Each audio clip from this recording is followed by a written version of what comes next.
Oke, kita mulai saja ya. Bismillahirrahmanirrahim. Assalamualaikum warahmatullahi wabarakatuh. Alhamdulillahirrahmanirrahim. Marilah kita senantiasa memanjatkan puji syukur kehadirat Allah Subhanahu wa Ta'ala yang telah memberikan kita banyak kenikmatan, terutama nikmat sehat dan nikmat sempat, sehingga kita pada ini dapat melaksanakan perkuliahan Object Oriented Programming. Kemudian salawat dan salam semoga tetap tercurah kepada junjungan kita Nabiullah Muhammad SAW, keluarga, sahabat, dan insya Allah ke kita sebagai umatnya. Oke teman-teman, kita lanjut ya perkuliahan kita. Terakhir kita kemarin coba melakukan coding ya untuk membuat project untuk mempersiapkan ya project agar bisa jalan untuk mengcompile TypeScript ya. Cuma ternyata gagal. Jadi saya punya ide aja ya, karena ternyata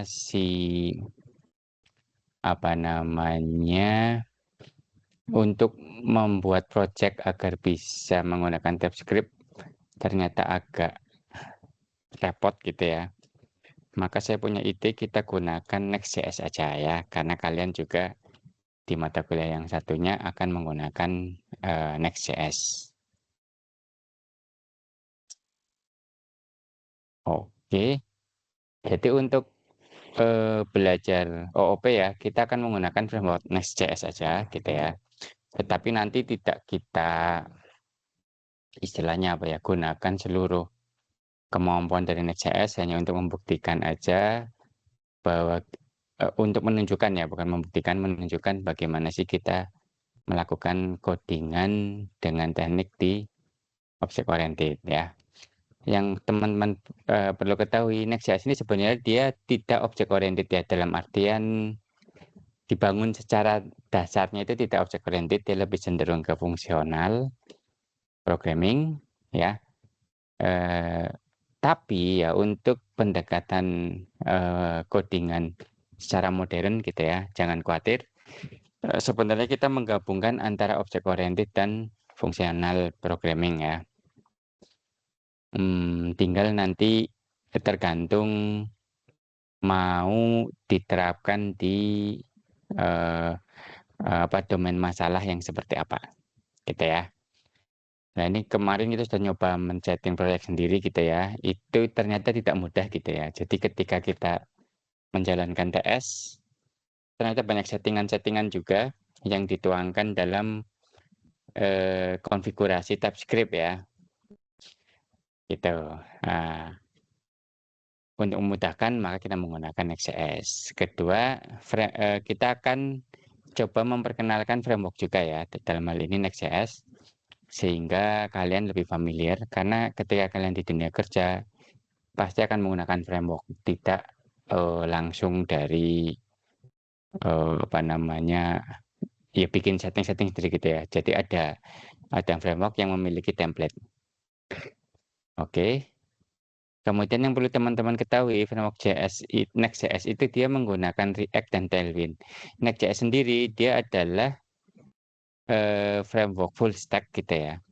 Tetapi dibangun di atas React. React-nya itu untuk front end-nya. Jadi Next.js itu menyediakan area back-end sehingga keseluruhan framework-nya itu dia menjadi full stack. Dan untuk stylingnya teman-teman ya, si Next.js menggunakan Tailwind CSS ya. Ini saya tambahkan deh.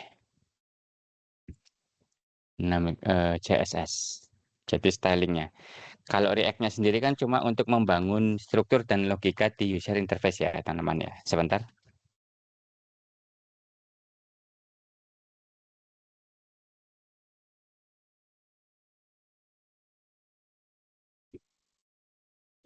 Oke ya. Tambahan teman-teman ya. React itu apa? React ini adalah pustaka JavaScript untuk membangun antarmuka yang interaktif. Gitu ya. Jadi nanti kalau di dalam React teman-teman ya, kalian lihat ada sebuah elemen, kemudian elemen tersebut kan memiliki istilah ya. Jadi kalau kalian pecah-pecah tuh, seperti di IMK ya, interaksi manusia dan komputer memiliki nama. Kalau yang di atas itu namanya navigation bar ya, kalau yang di samping ini set bar, gitu ya. Kemudian nanti di sini main areanya, bisa tergantung isinya apa. Nah, nanti masing-masing area ini kalau kita menggunakan React, itu dianggap sebagai sebuah komponen gitu ya. Nanti React akan menyediakan pustaka yang membantu dalam pembuatan UI ya, apa user interface. Namun bagaimana dalam mengimplementasikannya menjadi keputusan dari kalian sebagai developer ya. Oke, karena sifatnya yang umum, React dapat diimplementasikan menggunakan pola yang beragam. Sehingga muncullah framework-framework yang menyederhanakan penerapan React. Salah satunya adalah Next.js ya. Nah, dengan menggunakan framework tersebut, kita lagi-lagi menghindari ya dari istilahnya ya reinventing the wheel, DIY atau DRY ya. Jadi DRY, DIY sama RTW ini gitu. Itu istilah yang sama gitu ya.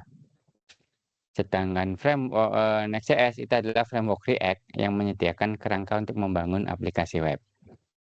Nah, Next.js merupakan alat bantu dan alat pengkonfigurasian yang diperlukan untuk React, juga menyediakan struktur tambahan, fitur, dan optimasi pada aplikasi web yang akan dibuat.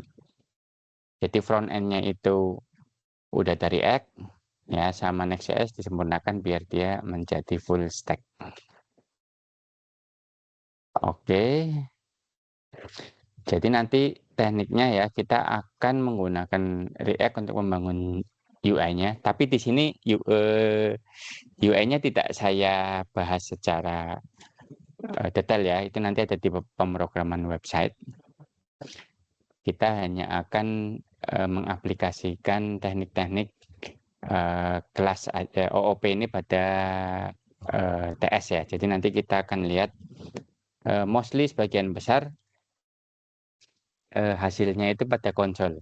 Jadi tidak belum sampai diolah datanya sedemikian sehingga menjadi tampilan yang atau apa ya namanya aplikasi yang misalnya interaktif, memadai dan besar ya. Itu nanti di pemrograman websitenya saja. Oke, ya ini nanti kalau kalian ingin tahu tentang Next.js itu apa, silakan datang ke sini. Oke, seperti biasa ya, mempersiapkan lingkungan proyek persis seperti di pemrograman website ya. Oke, nanti ini kalian ikuti nih apa namanya ininya ya apa namanya panduannya. Nah, nanti ini saya contohkan anu ya satu-satu ya teman-teman ya. Oke, pertama silakan ya kalian bikin apa namanya folder gitu ya. Di sini saya buat di bahan kuliah codingan, kemudian OOP tahunnya, kemudian di kuliah codingan ya. Kalau sudah kalian buat, ya di sini kalian buat nih foldernya, kalian masuk ke foldernya, silakan dibuka menggunakan VS Code boleh ya. Langsung aja klik kanan, open with VS Code. Kalaupun nggak ada ini, berarti kalian ketika install VS Code tidak disertakan konteks menu ya. Sehingga tidak ada, nggak apa-apa sih sama aja. Kalian bisa saja nanti membuka VS Code seperti biasa ya. Misalnya VS Code ya akan terbuka seperti biasa nih. Nah, seperti ini kan. Tinggal kalian aja open folder, kemudian cari ditaruh di mana. Jadi di kuliah codingan OOP ya. Nah, di sini ya, kalian open aja. Oke, nanti akan muncul seperti ini. Ini saya besarkan. Ya, ini sebelah kanan ini terminalnya, teman-teman ya. Jadi kalau ini belum ada yang sebelah kanan, silakan kalian bisa open terminal ya, menggunakan file, terminal, ya, new terminal gini ya, gitu. Kalau mau menutup juga, ini menutup ya, ini membuka juga bisa menggunakan shortcut. Oke, ya ini kosong ya, silakan kalian nanti ikutin yang ada di Ini saya ketikkan dulu ya di slide-nya. Oke ya. Ini udah kalian buat, udah kalian pastikan ya. Kalian pastikan udah memiliki Node gitu ya. CLS ya. Node minv ya kalian jalankan aja. Harus sudah muncul ya. Ini biar versinya, kemudian npm juga harus sudah muncul versinya. Kemudian kalian install tuh pnpm karena kita akan menggunakan pnpm biar nanti compilingnya npm gini ya. Biar nanti compilingnya lebih cepat dan tidak menghasilkan apa namanya. Jadi digabung gitu ya. npm-nya digabung, tidak setiap project satu library gitu ya. Tapi saya kan ini udah ya, jadi saya tidak akan jalankan. Habis itu dicek aja pnpm-nya sudah jalan belum. Kalau sudah akan muncul versinya. Ya. Oke, kalau sudah nanti ya di VS Code-nya seperti biasa ya. Kalian apa namanya tambahkan ya.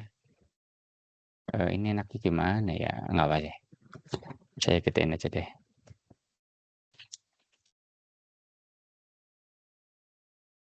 Oke, kalian tambahkan extension seperti ini ya. Silakan dipasang lagi. Kemarin kalau yang mengikuti di pemrograman website cuma sampai sini ya. Ketambahan konsol Ninja. Nah, ini semalam ya baru saya menggunakannya. Ya, nanti kalian silakan pasang. Ini berguna untuk melihat hasil konsolog ya tanpa ngintip ke apa namanya ke logging servernya, gitu ya. Oke, kalau udah kita jalankan Git ya. Git juga nanti kalian pastikan. Nah, ini ditutup aja. Bentar, ini kok jadi hilang lah. Nah, ini ya. Kalian pastikan aja Gitnya sudah jalan. Ini berarti sudah jalan ya. Ini penting untuk saya ngecek ya. Kalian mengerjakannya sudah benar apa belum. Kemudian kalian bikin akun di GitHub. Ya, sementara bikin aja dulu. Nanti saya tunjukkan cara mengkoneksinya dengan apa namanya development ya. Kemudian jalankan ini ya. Ini cukup jalankan sekali aja sih.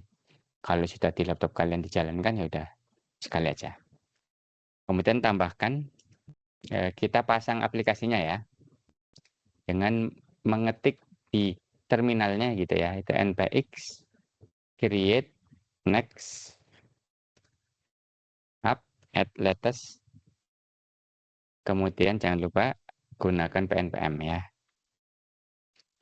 Nah, nanti dia akan menanyakan aplikasinya apa. Kalian kasih titik aja. Kasih titik. Nah, ini bukan next dashboard ya. Jadi di titik aja. Kemudian dia akan membuat. Oke. Ya. Benar. Ini bukan next dashboard tapi titik ya. Diisi dengan titik. Dengan titik. Nah, gini. Oke. Mana tadi? Nah, ini berarti sudah terpasang sukses ya. Nanti kita lihat di sini sudah muncul seperti ini gitu ya. Kemudian otomatis sudah terkomit. Ini terminal ya, ini tampilan terminal ya. Otomatis di sini sudah terkomit. Kalau kalian klik source control, udah ada initial commit ya. Nah, kalau sudah, kita bisa jalankan servernya teman-teman ya. Tapi itu nanti deh ya. Itu nanti jalankan servernya menggunakan pnpm dev ya. Jadi ini ini tidak perlu masuk ke sini lagi ya. Bentar. Jadi ini tidak perlu masuk. Ini nggak perlu nih. Karena sudah ada di situ. Oke.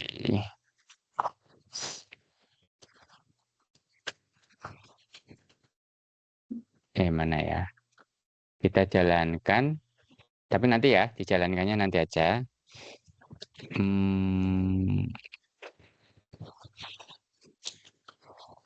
Oke, jalankan. Git-nya ya, ini sudah saya jelaskan ya, intinya Git ini akan men-tracking apa yang kalian kerjakan di sini. Kalau kalian menambahkan file, akan ditandain untrack, untrack ya, U ya, yang ini. Kalau kalian merubah ya akan modified, nanti akan saya tunjukkan ya. Sekarang yang penting pasang ini dulu ya. Kita akan menggunakan desain sistem setcn ya. Ini mempercepat saja, biar kita tidak selalu membuat interface dari awal. Jadi pnpm dlx setcn latest init ya. Kita ketik aja di sini clear ya. pnpm dlx setcn @latest.com. Nah, @latest init ya. Kalian jalankan. Kalian pilih radix. Kemudian terserah ya. Ini color aja sih, masalah tampilan dan huruf aja. Kombinasi huruf. Saya pakai Vega aja. Oke, nanti sini akan ketambahan ya. Di sini banyak ketambahan. Kita bisa tahu kok yang ditambahin apa aja. Oke, ini udah di commit juga sama tuh ya, ketambahan file apa ini ketahuan di sini. Lah ya, yang tadi nih ya, kalau M itu modified. Jadi global itu kan sebelumnya sudah ada, karena kita memasang yang baru, memasang setcn, maka globalnya ikut berubah menjadi seperti ini. Gitu. Ya, jadi yang merah ini yang dihapus, yang hijau itu yang ditambahkan, yang tidak ada warnanya kayak gini ini berarti dia yang sama. Kalau A ini tadinya nggak ada ya, sehingga dia akan hijau semua. Intinya dia akan sama semua gitu ya. Akan apa namanya, akan dimasukkan semua ya, karena sebelumnya filenya tidak ada. Itu ya teman-teman ya. Nah, kalau sudah baru kalian jalankan aplikasinya ya teman ya, pnpm dev gini seperti ini. Oke. Terus di sini bisa kalian lihat dibukanya di port berapa ya. Ini menggunakan port 3001 karena saya sudah menggunakan port 3000. Sebentar ya, ada telepon.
Oke ya, dilanjut.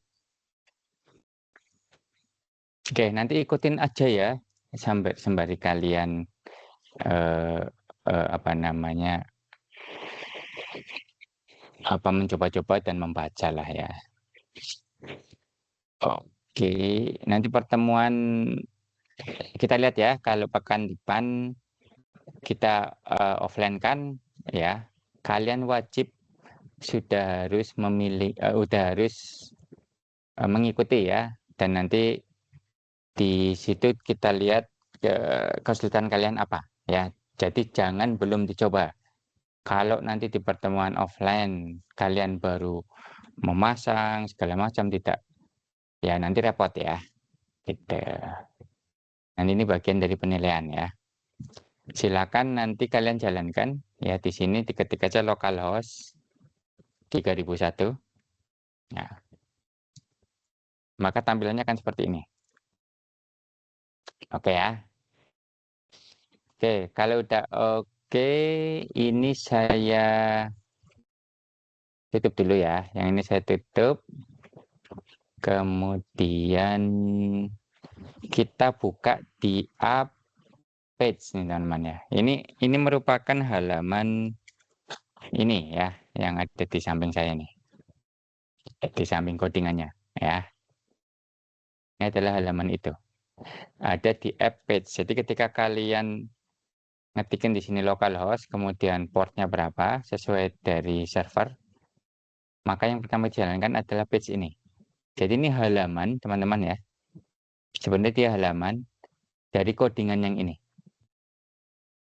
Ya, terlihat di situ ada elemen-elemen, ada tulisan deploy now itu di sini sebenarnya adalah ini. Ya. Kemudian documentation itu adalah ini. Cuma dia di wrap ya dalam bentuk button. Jadi ini A ini button ya teman-teman ya. Kalau kita lihat di sana itu ada button. Nah, ini sebenarnya button nih, class name. Ini saya tutup aja ya.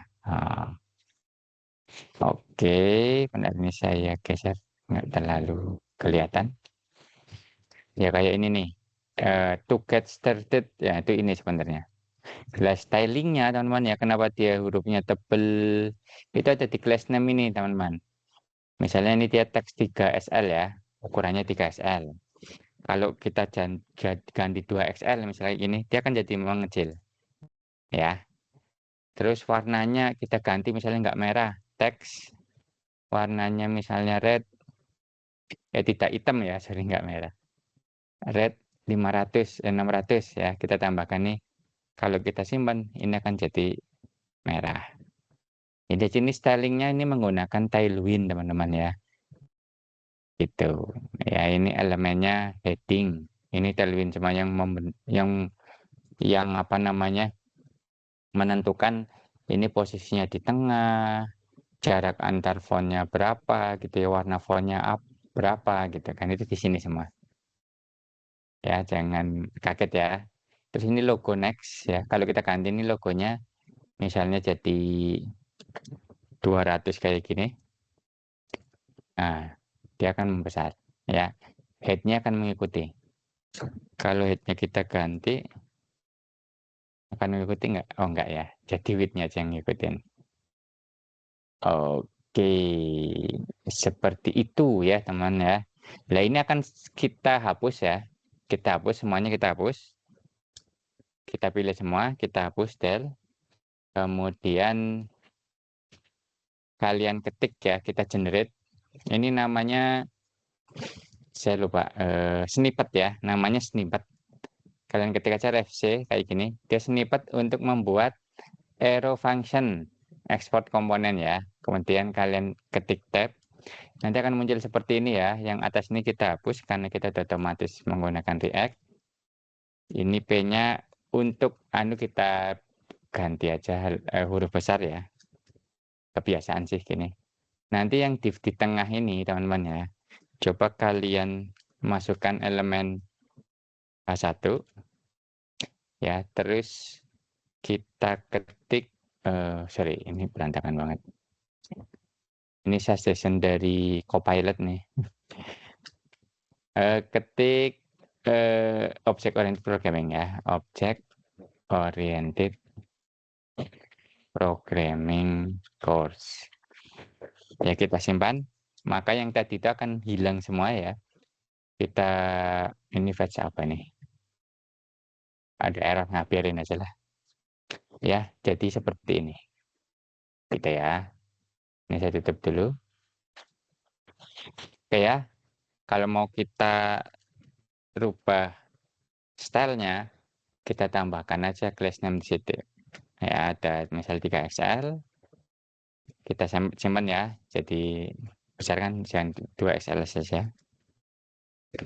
Kemudian kalau mau bold, nah, silakan kalau kalian ingin tahu ini, itu bisa kunjungi ya tailwind css.com ya. linknya udah saya kasih tahu. Kalian bisa masuk ke documentation aja nih. Nah, ini cara makainya tuh ada semua ya. Kemudian saya pakai apa tadi? Pakai teks. Teks itu yang ini nih, tipografi ya. Jadi teks color misalnya tadi ya, teks color. Nah, ini kalian klik aja di sini. Nah, nanti menggunakan ini. Oh, ada banyak ya. Teks red, teks orange. Misalnya kita mau pakai teks orange 500 gitu ya. Maka coba ya kita tambahkan di sini. Teks enak sudah ada petunjuknya ya. Oke, nanti kalau kita simpan dia akan menjadi orange. Ya, kemudian kita mau wrapping dia ke dalam sebuah kontainer misalnya ya. Ya tinggal kita tambahkan aja di sini. Flash name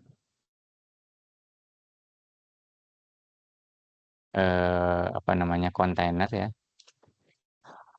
Terus itu udah ada apa namanya semacam suggestion ya. Tinggal kalian tap aja, kita lihat efeknya. Dia tidak agak ke tengah ya.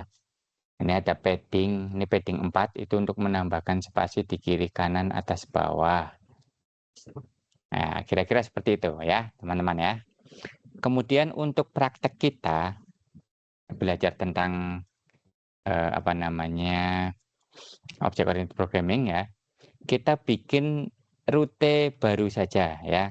Sehingga ketika kita akan mengaksesnya nanti ini pertemuan aja ya. Jadi kita tambahkan localhost 3001 garis miring ya.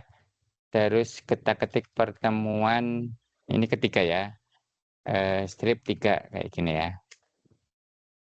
Ini kan nggak ada nih ya, could not be found karena kita belum bikin. Oke. Di sini kita tambahkan teman-teman ya. Jadi pertemuan 3 itu bisa kita akses dengan cara gitu ya. Kita bikin folder baru di folder app. Ini namanya static routing ya, teman-teman ya. Saya sebenarnya sudah sempat bahas di pemrograman website. Ya, ini pertemuan strip 3. Kita buat seperti ini aja. Kemudian agar di sini menjadi sebuah page, kalian harus menambahkan file ya, namanya page.tsx.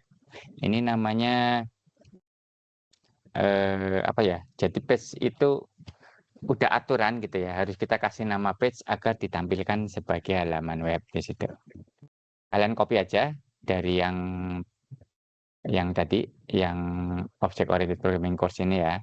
Kalian copy dimasukkan ke dalam pertemuan ketiga. Kalian paste ya. Maka akan muncul seperti halaman yang awal tadi. Nah, untuk membedakannya kita jadikan OOP course ketiga ya. Nah, OOP course 3.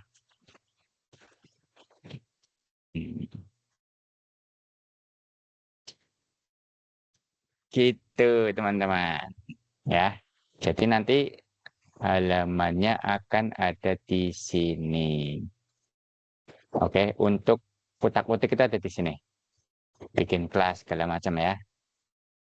Oke, kita tes ya teman-teman ya. Apa yang terjadi kalau yang akan kita tes itu console log ya. Ini logging untuk logging aja. Nah, ini console log seperti ini deh, misalnya ya. Nanti kalian akan lihat di sini nih. Nah, ini dari apa sih namanya? Jadi kita tidak perlu ngintip di logingannya ya, di lognya. Tapi kalau mau lihat sih nggak apa-apa sih kalau kalian buka terminal nih teman-teman ya. Di sini itu ada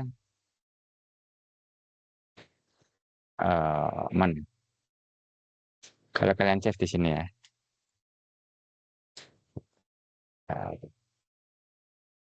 Di sini ya akan muncul nih Hello OOP Course 3 gitu ya. Kalau kalian refresh. Cuma ini jadi nggak efektif karena kita harus ngintip di sini ya. Jadi cukup kita lihat di sini munculnya apa. Oke ya.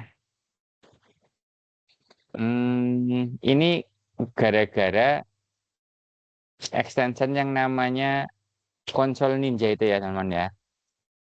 Nih, yang ini. Jadi gara-gara ini codingannya bisa menunjukkan konsolnya. Oke, 3 kali nih ya. Oke, berarti ini sudah jalan teman-teman. Kita balik ke materi ya. Jadi ini yang ini kita tutup karena tidak kita pakai. Nanti kita full menggunakan yang ada di sini aja. Oke. Sekarang materinya ya, teman-teman. Setelah kalian sudah memasang semuanya. Ini tampilan awal ya. Sudah kita ganti. Nah, sekarang kita ke pembuatan kelas, teman-teman ya. Seperti kemarin saya sudah bahas sebelumnya ya. OOP itu kuncinya adalah di abstraksi dunia nyata, kemudian kita abstraksikan agar bisa apa sih namanya kita modelkan di dalam dunia komputer ya.